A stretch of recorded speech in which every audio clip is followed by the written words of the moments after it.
Hey guys, today I have swatches of the Painted Polish Desert Dreamscape collection. There are 9 polishes here altogether, various finishes, glitters, flakies, and creams. These are available right now, so I will link the Painted Polish website down below, and I'll get into the swatches. So covering the cream polishes first, the first one is Stamped in Limestone, and this is just described as a khaki cream. So these cream polishes are meant to double as stamping polishes, so they are a little bit on the thicker side, but they are also opaque in one coat. I don't think they're too thick. I'm probably going to repeat myself a lot here. I don't think they're too thick, but if you're not used to working with a polish like this, there might be a little bit of a muscle memory learning curve, if that makes sense. They do level themselves out really nicely, which is usually the big issue with a thicker cream polish, that it doesn't level itself out and it looks really ridgy. These don't do that. So that is one coat of Stamped in Limestone. The next polish is called Stamped in Sedona, and this is described as a rosy milk chocolate cream. So this is a one coat polish. I think pretty much all of the creams, or maybe all of the creams that I've tried from Painted Polish have been one coat. Hopefully there's not too much glitter on my fingers right now. I'm kind of filming 2 videos at once. So this does dry down dull, and once it's dried down completely, you can see all the little ridges and imperfections in your nail. So you will definitely want top coat. That is one coat of Stamped in Sedona. So the next polish is called Stamped in Cacti, and this is described as a laurel green cream, and I have never heard of laurel green before. So if I Google laurel green, I get an apartment complex in New Jersey, and then if I go to the image search, I get this color.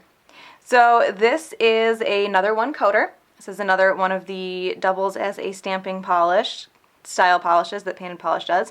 So the formula is a little bit on the thicker side, but again, I don't think it's too thick. And like the last one, this is going to dry dull, and it will show pretty much every imperfection in your nail, so you will definitely want top coat. So that is one coat of Stamped in Cacti.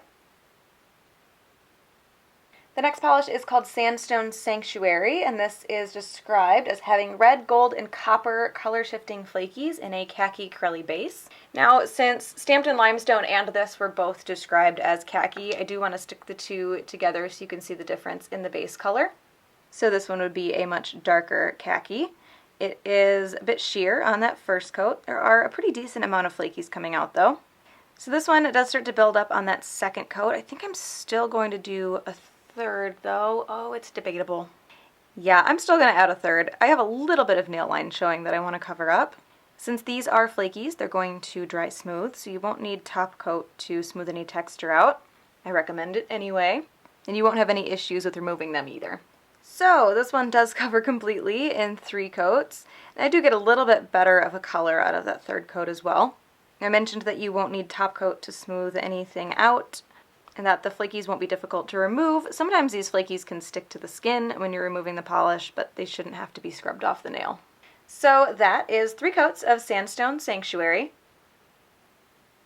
The next polish is called Granite Grotto, and this is described as red, copper, gold, and cobalt blue color-shifting flakies in a slate crelly base with subtle army green undertones. So this one is also a bit sheer on that first coat. I just did the last polish like 2 minutes ago and I already can't remember, but I don't think it's as sheer as the last one was.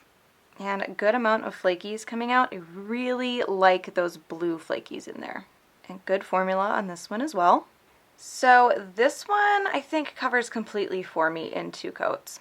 Looking closely at it, it looks pretty good in 2. It was a bit more opaque than the last polish in 1 coat, so I was hoping I could get away with 2 here.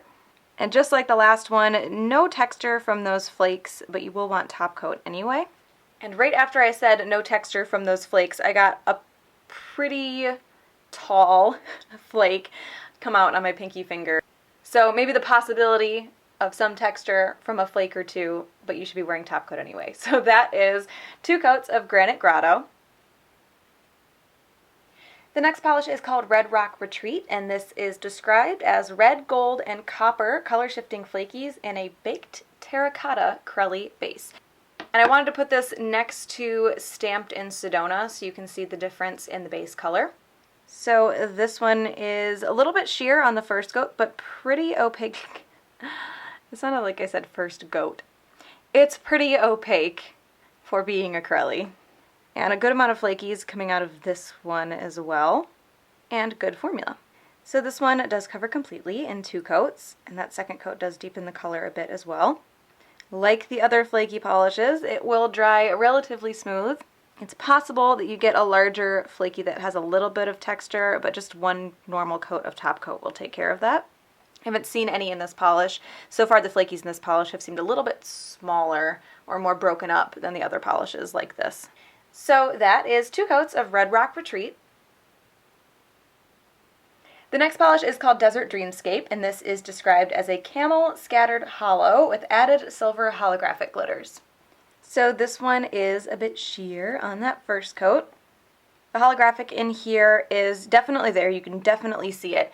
It's not a super blinding holographic like, I don't think I have anything that is next to me, but it's more subtle. And I don't mean subtle as in a nice way to say it's not there. I mean subtle as in it's definitely there, but it's not one of those eye-searing holographics. And good formula as well. So this one does start to build up on that second coat. I'm going to give it a close look before I decide if it needs a third or not.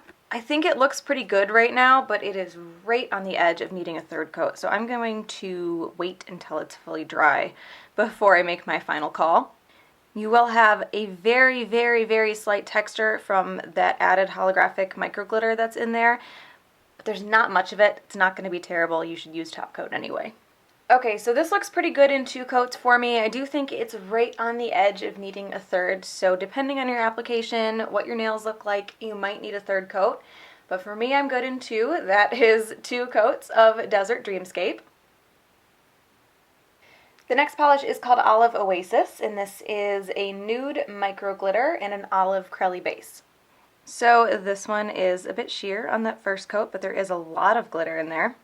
The last time that I swatched a painted polish that said it had nude micro glitter in it, I really couldn't tell that it was nude because this glitter is so fine. So I don't know if I'm really looking for it this time or if I can actually tell, but I feel like I can tell that this isn't just silver. It might look more gold to me than nude, but you can tell that there's something different here. So this one does cover completely for me in 2 coats. I think it's similar to the last one, or you might need 3 depending on your application, but I don't think it's as likely with this polish that you'll need 3 coats. There's a lot of micro glitter in here, so it is going to dry textured, and it will be more difficult to remove without a peel-off base coat. So that is 2 coats of Olive Oasis. And the last polish is called Dancing Dunes, and this is described as a nude micro glitter in a burnt cinnamon jelly base. So this one is a bit sheer on that first coat. It is in a jelly base, but there is a good amount of that glitter in there. Good formula, just like the last one. So this one does start to build up pretty well on that second coat, but I think I can get a little bit deeper of a color out of a third. I can't see much nail line, but I haven't looked closely, so I wouldn't be surprised if there are a few spots where you can see through it. And glitter, difficult removal, needs top coat. So I do get a little bit of a darker color out of the third coat. I don't think it was entirely necessary. It was right on the edge of needing a third, but if I can get a deeper color out of a third, then I think it always works out. So that is 3 coats of Dancing Dunes. So I think Dancing Dunes is going to be my favorite. I really, really like that warmer, like goldish champagne kind of glitter mixed into this shade of base, this like deeper kind of berry color. So that one is my favorite. So that is the Painted Polish Desert Dreamscape collection. Again, those are available right now, so I will link the website down below. Hope you guys enjoyed this one, and I will talk to you later. Bye.